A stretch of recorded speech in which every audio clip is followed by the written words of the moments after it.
"You only married my father because you wanted his money." Those were the words my stepson threw at me across my own dining room table. The room went silent. The sound of silverware stopped. Even the grandfather clock in the hallway seemed quieter. For a moment, I thought I had heard him wrong. I looked at Tyler Bennett, a man I had spent 5 years trying to know, trying to understand, trying to welcome into my life. His expression told me I had heard every word correctly. He was not joking. He was not angry in the heat of an argument. He believed it. Deeply. Completely. I folded my napkin carefully and placed it beside my plate. My husband Richard sat frozen at the other end of the table. Nobody spoke. Tyler simply stared at me as if he had finally said something he had been carrying for years. I nodded once. Then I quietly excused myself and walked out onto the back porch. The evening air felt cool against my skin. The sun had almost disappeared behind the trees. I stood there looking across the yard, wondering how I had become the villain in a story I never wanted to be part of. But to understand that moment, I have to take you back 5 years. Back to the day I married Richard Bennett. I was 63 years old when we met. Neither of us had been looking for love. Life has a way of surprising people when they stop expecting surprises. Richard was kind, thoughtful, and steady. We met at a community charity event and spent nearly an hour talking beside a table filled with donated books. There was nothing dramatic about it. No grand romance. No whirlwind courtship. Just two people who had spent enough years living to recognize sincerity when they saw it. By the time we married, I believed I had found a partner for the years ahead. What I did not realize was that marrying Richard also meant inheriting a complicated relationship with his only son.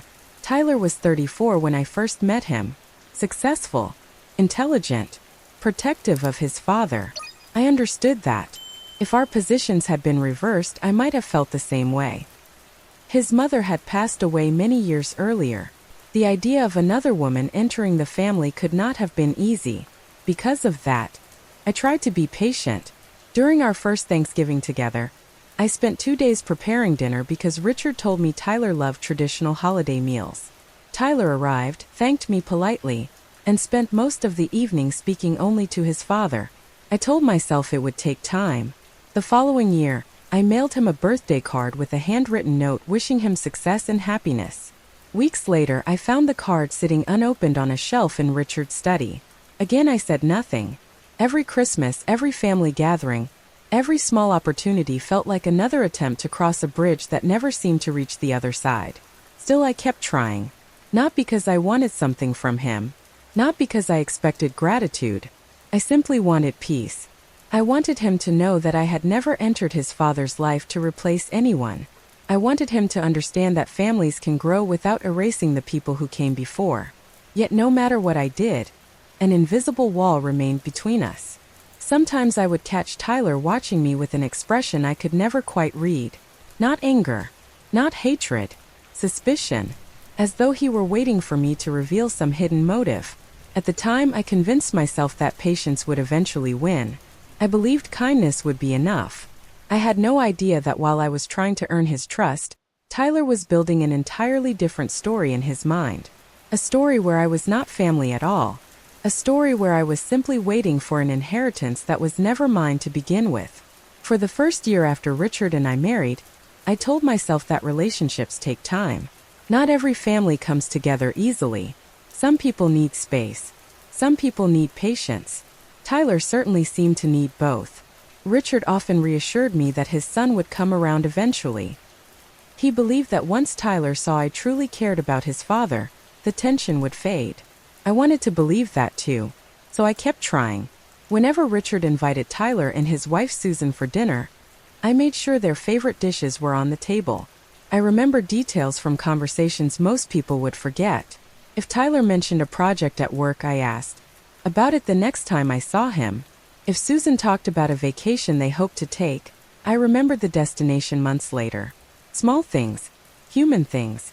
The kind of things people do when they genuinely want a relationship to grow. Yet every effort seemed to disappear into a wall of polite distance. Tyler was never openly rude. In some ways, that made the situation harder. If he had shouted at me or argued with me, at least I would have known where we stood. Instead, He remained courteous and cold at the same time. He would thank me for dinner without ever asking how I was doing. He would shake my hand while avoiding a hug. He would sit across from me for hours and somehow make me feel invisible. One Christmas, I spent weeks searching for the perfect gift. Richard had mentioned that Tyler collected antique fishing lures. After visiting several specialty shops, I found a beautiful handcrafted piece displayed in a walnut presentation box. I was excited to give it to him. When Christmas morning arrived, Tyler opened the gift, nodded politely, and said thank you. Then he placed the box aside and never mentioned it again. Later that afternoon, I found it still sitting unopened on a side table. I told myself not to take it personally, but moments like that stayed with me. They accumulated quietly over time. The following summer, Richard underwent a minor medical procedure. Nothing life-threatening, but serious enough to require a few days of recovery. I took time away from my volunteer work to care for him. I organized medications, prepared meals, and stayed beside him during long afternoons when he felt tired and frustrated. During one visit, Tyler stopped by unexpectedly. I remember carrying a tray of soup into the living room when I noticed him watching me. The expression on his face was strange. Not gratitude, not concern, suspicion, as though he were studying evidence in a case only he understood. The moment passed quickly, but I never forgot it. After he left, Richard laughed and said Tyler worried too much.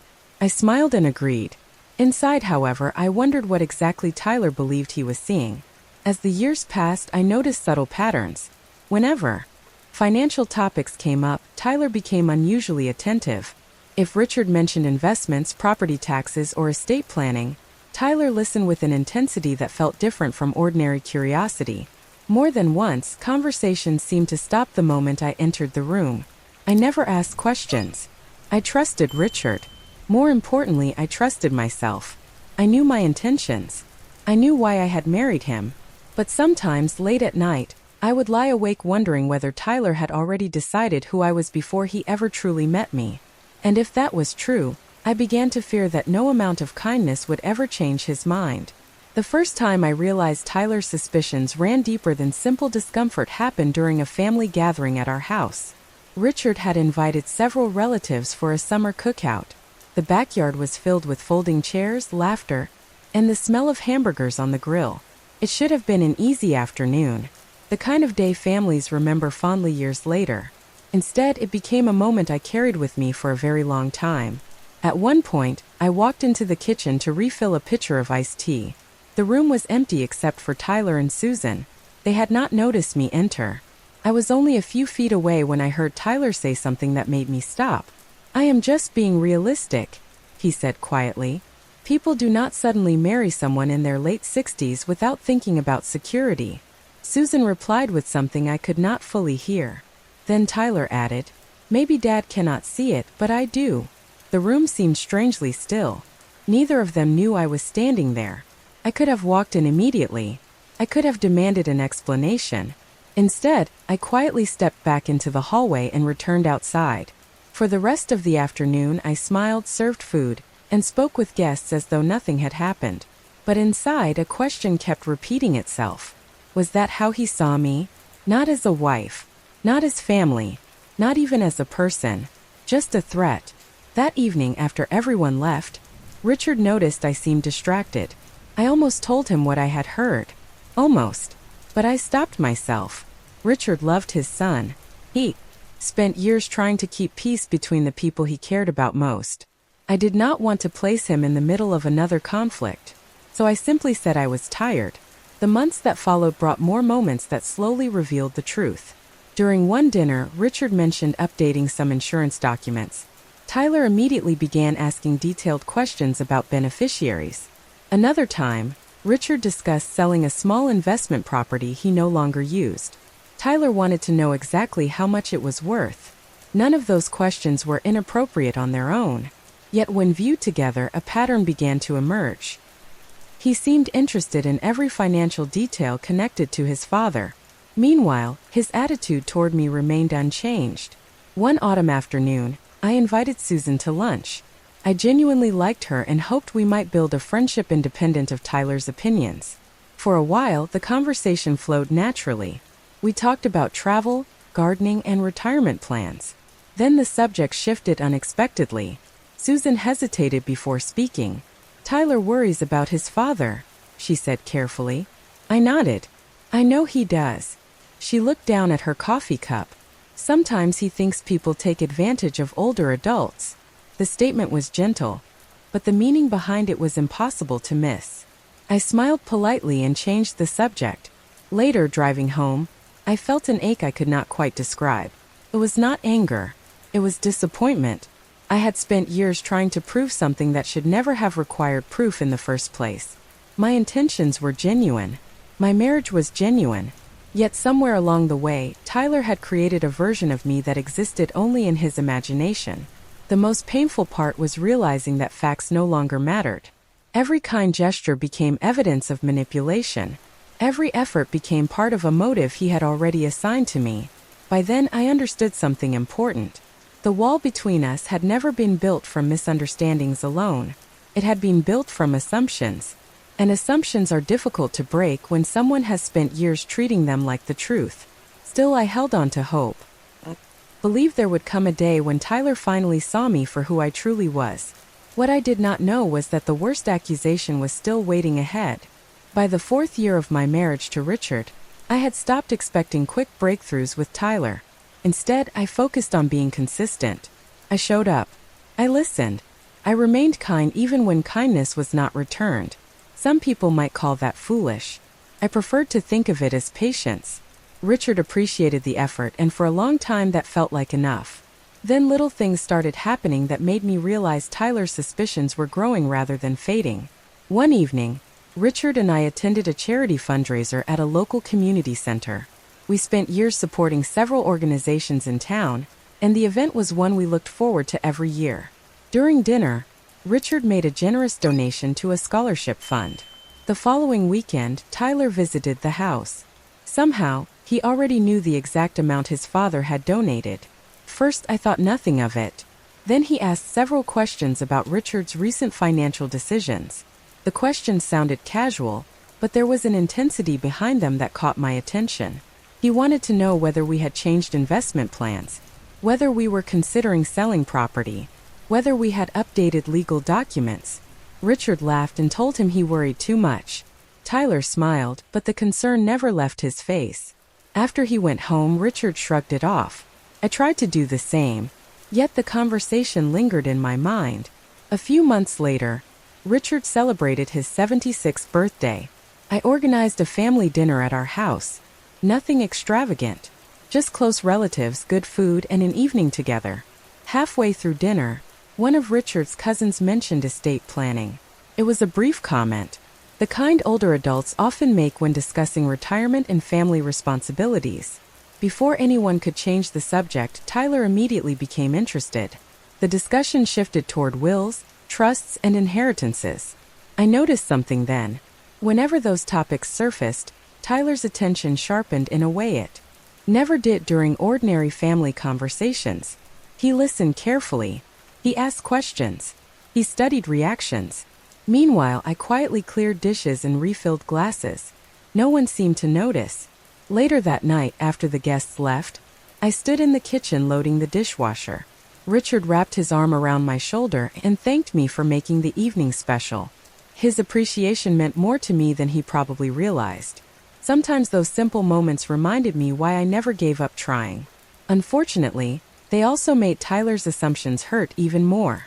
Not long afterward, Susan accidentally revealed something that changed the way I viewed the entire situation.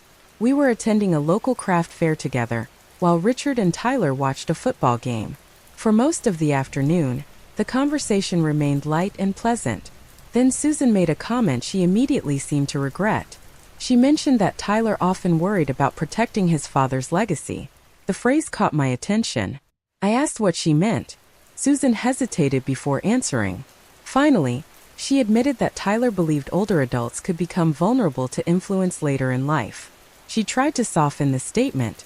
She insisted he was only concerned about Richard's well-being. But by then I understood. Tyler did not merely distrust me. He had built an entire narrative around me. In his mind, I was not a loving spouse. I was a potential threat to his father's future. The realization left me feeling strangely sad. Not angry, not offended, just sad. Because once someone convinces themselves of a story, they often stop looking for evidence that might prove them wrong. Every action becomes another piece of confirmation. Every kindness becomes another strategy. Every gesture becomes another motive. As winter approached, I found myself thinking about that more often. I still hoped Tyler would eventually see the truth. Yet deep down, I began to suspect that no matter what I did, he had already decided who I was. And when people decide who you are before they know you, trust becomes almost impossible to earn. The night everything finally broke began as one of those ordinary family dinners that seem completely forgettable while they are happening. Richard had suggested inviting Tyler and Susan over on a Sunday evening. The weather was cold, and a light snow had started falling outside. I spent most of the afternoon preparing dinner. There was roasted chicken, mashed potatoes, green beans, and the apple pie Richard loved. By 6 o'clock, the dining room was warm and welcoming.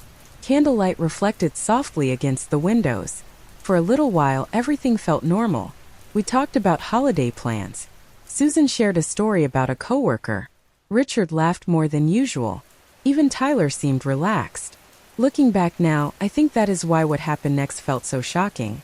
It arrived without warning. The conversation drifted toward future travel plans. Richard mentioned that he hoped we might take a train trip through New England the following year. He had always wanted to see the autumn leaves from one of those scenic rail routes. I smiled and told him I would love that.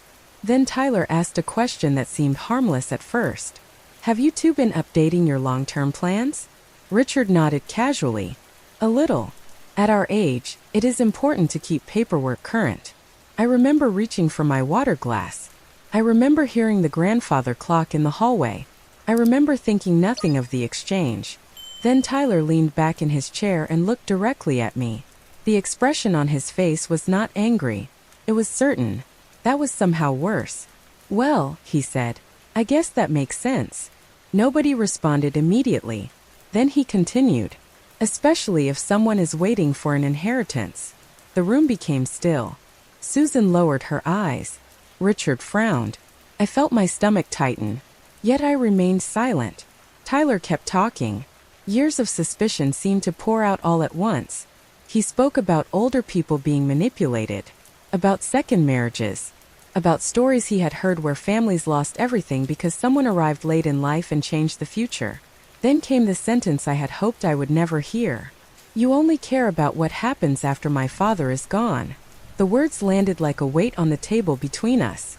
Richard immediately told him to stop. Susan quietly asked him to calm down.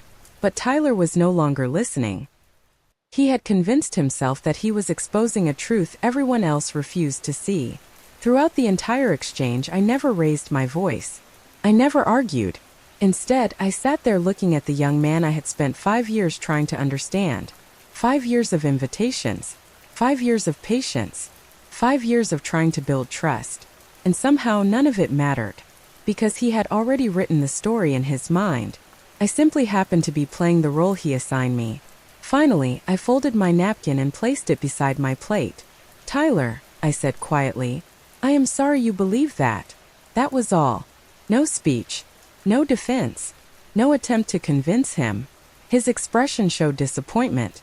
Not because I had challenged him. Because I had not. Deep down, I think he expected an argument. He expected me to prove his suspicions right. Instead, I stood and excused myself from the table. Once outside on the back porch, I watched snowflakes drift through the porch light. The cold air felt strangely comforting. A few minutes later, I heard the front door open and close. Tyler and Susan had left. Richard eventually joined me outside. He apologized repeatedly for what happened. I told him none of it was his fault, and I meant it. Yet as we stood there together, I realized something important. Tyler's accusations were no longer small doubts hiding beneath the surface. They had become his reality. Nothing I said could change that. Nothing I did could change that. At least not now. What I did not know was that the truth Tyler believed so strongly was about to collide with a reality he never expected. The weeks after that dinner felt different. Not because anyone openly discussed what happened. In fact, nobody did. Tyler stopped calling as often. Family visits became less frequent. When he did come by, conversation stayed on safe topics and rarely lasted long. It was as though an invisible line had been drawn through the middle of the family, and everyone was afraid to step across it. Richard tried to hide how much it bothered him, but I could see it. Sometimes I would find him staring out the living room window after a phone call with Tyler. Sometimes he would start to say something and then stop. A parent never stops loving their child, even when that child is wrong. One rainy afternoon, a few months after the confrontation, Richard and I met with attorney Michael Grant to review some routine documents. We had worked with Michael for years. He was practical, organized, and impossible to impress. The meeting was supposed to be simple. Update records. Review paperwork. Go home. Instead, it became one of the most important afternoons of my life. While Michael sorted through folders, he asked several questions about our charitable plans. Richard explained that we still intended to fund scholarships at the local community college and support several organizations after we were gone. Michael nodded and made notes. Then he turned toward me. "And your separate assets remain unchanged?" he asked. I confirmed they did. The question barely registered at first. To me, it was ordinary. To anyone else in the room, it would have been surprising. Years before I met Richard, I had sold a successful consulting business. The proceeds had been invested carefully over time. I owned several financial accounts, municipal bonds, and a substantial retirement portfolio. My personal net worth exceeded what most people assumed. The truth was simple. I never talked about money because I never felt the need to. Wealth is quiet when it is secure. Michael continued reviewing documents while Richard smiled at me. He always teased that I was better at saving money than anyone he had ever met. The conversation moved on. Yet as we drove home, I found myself thinking about Tyler. Not with anger, with sadness. For years, he had built an entire theory about me. A theory based on inheritance. A theory based on greed. A theory based on assumptions. The irony was almost painful. If he had ever bothered to know me, he would have discovered something that completely contradicted everything he believed. Several weeks later, Richard experienced a minor health scare. Thankfully, doctors assured us he would recover fully, but the incident reminded everyone that time moves forward whether we are ready or not. News travels quickly in families. Tyler began calling more often. He checked on his father regularly. On the surface, it seemed encouraging. Yet I noticed something else. Questions about paperwork started appearing again. Questions about plans. Questions about arrangements. Nothing direct. Nothing obvious. Just enough to remind me that his concerns had never truly disappeared. One evening, after Richard had gone to bed early, I sat alone in the den reading. The house was quiet except for the sound of rain against the windows. I closed my book and thought about the years behind me. Every birthday card. Every invitation. Every holiday meal. Every attempt to build trust. I realized something important then. I had spent 5 years trying to prove a negative. Trying to prove I was not the person Tyler imagined. That was impossible. People only change their minds when they are willing to examine their own beliefs. No amount of kindness can force that process. As the rain continued outside, I placed my book on the table and switched off the lamp. For the first time, I stopped worrying about whether Tyler trusted me. The truth had a way of revealing itself eventually. And sooner or later, Tyler was going to come face to face with a reality that did not fit the story he had spent years telling himself. Spring arrived slowly that year. The snow melted from the sidewalks. The trees outside our house began showing small green buds. Life moved forward, at least on the surface. Richard recovered well from his health scare and returned to many of his normal routines. He spent mornings reading on the porch and afternoons working in the garden. Watching him regain his strength brought me genuine relief. Yet beneath that relief lingered a quiet awareness that our family was approaching a crossroads. One Saturday afternoon, Richard received a call from Tyler. I happened to be arranging flowers in the dining room when the conversation began. At first, the discussion seemed ordinary. Then Richard's expression changed. He listened more than he spoke. Several times he sighed softly. After the call ended, he remained seated in silence for a long moment. Finally, he looked at me and shook his head. He asked about the estate again, he said. There was no anger in his voice, only disappointment. I set down the flowers and sat beside him. Richard explained that Tyler wanted reassurance about future arrangements. He wanted clarity. He wanted certainty. Most of all, he wanted to know whether recent updates had changed anything. I listened quietly. The conversation confirmed what I had suspected for years. Tyler was no longer simply worried about his father. He was worried about a future he believed someone else might take away from him. A few weeks later, Richard suggested meeting with attorney Michael Grant again. He wanted everything reviewed one final time while his health was strong and his mind was clear. The meeting took place on a bright Tuesday morning. Sunlight streamed through the office windows while Michael organized folders across a large conference table. Richard spoke openly about his wishes. He wanted fairness. He wanted peace. He wanted to prevent unnecessary conflict after he was gone. Michael listened carefully and updated several documents. Throughout the meeting, I remained mostly silent. Not because I lacked opinions, because the decisions belonged to Richard. They always had. At one point, Michael asked whether we wanted to schedule a family discussion in the future. Richard considered the idea but ultimately declined. I have spent years trying to convince Tyler to trust Evelyn, he said. Nothing I say seems to matter. The room fell quiet. Those words stayed with me long after the meeting ended. Several days later, Tyler visited unexpectedly. Richard was resting upstairs, leaving the two of us alone in the kitchen for the first time in months. The silence between us felt familiar. Uncomfortable but familiar. He stood near the counter while I prepared coffee. Neither of us spoke for nearly a minute. Then he surprised me. "Have you and Dad been meeting with lawyers?" he asked. The question was direct. I looked at him calmly. "Your father handles his own affairs," I replied. Tyler nodded, but I could see frustration behind his eyes. He wanted answers. He wanted confirmation. Most of all, he wanted proof that the story he believed was true. For a brief moment, I almost told him everything. I almost explained that my own assets exceeded anything he imagined. I almost revealed how little interest I had in Richard's estate. But I stopped myself. Truth offered as a defense rarely changes a mind already made up. Instead, I simply handed him a cup of coffee and asked how work was going. The conversation ended there. Later that evening, after Tyler left, I sat alone on the porch watching the sunset fade beyond the trees. The sky turned shades of orange and gold. Birds settled into the branches overhead. It struck me then that the future was approaching faster than any of us wanted to admit. Richard knew it. Michael knew it. Even Tyler knew it. The difference was that each of us saw that future through a different lens. Tyler saw a coming battle. Richard hoped for peace. As for me, I was beginning to understand that the truth would soon stand on its own, whether anyone was prepared for it or not. The call came on a quiet Thursday morning. Even before I answered, I knew something was wrong. Richard had not been feeling well for several days, but neither of us expected how quickly things would change.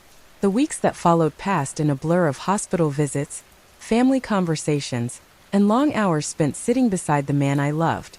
Through it all, Richard remained remarkably calm. He worried more about the people around him than he did about himself. One afternoon, while sunlight streamed through the hospital window, he squeezed my hand and smiled. "Promise me something," he said softly. I nodded. "Do not spend your life trying to convince people who you are. The people who truly know you never needed convincing in the first place." I carried those words with me long after he spoke them. Several months later, our family gathered in attorney Michael Grant's office. The room felt smaller than I remembered. Heavy wooden furniture lined the walls. Framed certificates hung neatly behind Michael's desk. Outside, autumn leaves drifted across the parking lot. Inside, everyone sat quietly waiting. Tyler arrived with Susan.